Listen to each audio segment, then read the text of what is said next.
Béčko krupinských stolných tenistov odohralo domáci dvojzápas. Krupinčania, ktorí sa pred týmto kolom nachádzali na druhom mieste treťoligovej tabuľky, potrebovali naplno bodovať, aby si upevnili miesto, ktoré im zaručuje postup do druhej ligy. Krupinčania privítali mužstva zo Žarnovice a v poobedňajšom zápase v Ihne. V prvom zápase proti Žarnovici nastúpili Krupinčania výhrou v oboch štvorhrách. V prvom kole dvojhier dokázali domáci vyhrať 3 zo 4 zápasov, čo znamenalo vedenie 5-1.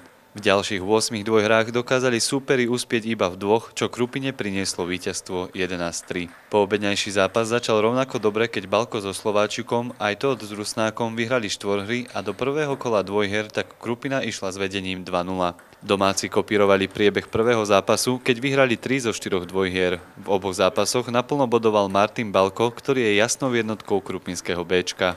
Dnes ste odohrali ďalšie dva zápasy 3. ligy. Do obeda to bola Žarnovica, po obede prišli v Ihne. Aké zápasy ste očakávali a aká bola realita? Takže Žarnovica došla v dosť dobrej zostave. Mali sme obavy, že by to mohlo dopadnúť zle.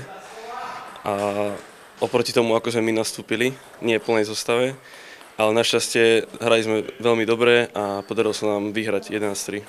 A po obede v Ihne došli v najlepšej zostave, ako mohli.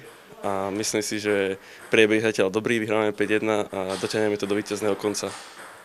To znamená, že si udržíte druhé miesto v priebežnej tabuľke 3. ligy, ktoré by malo byť postupové.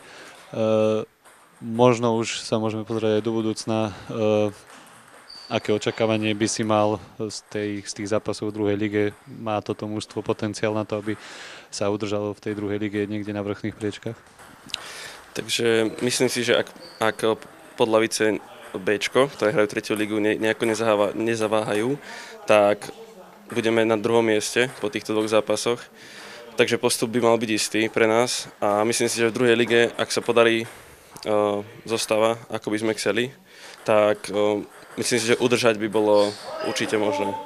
Od spomínaného stavu 5-1 Krupinčania síce prehrali 3 dvojhry, keď jednotka hostujúceho týmu Igor Ondrejčka porazil Štefana Tótha a Miloša Slováčika a Jozef Rusnák podľahol Petrovi Perháčovi. Týmu z Vihní to však stačilo len na estetickú úpravu stavu, ktorý v konečnom hodnotení znel 10-4 pre Krupinu. Naše Béčko tak naďalej naplňa ambície postupu do druhej ligy a momentálne sa nachádza na prvom mieste v tabuľke pred Podlavicami, ktoré však majú 2 zápasy k dobru.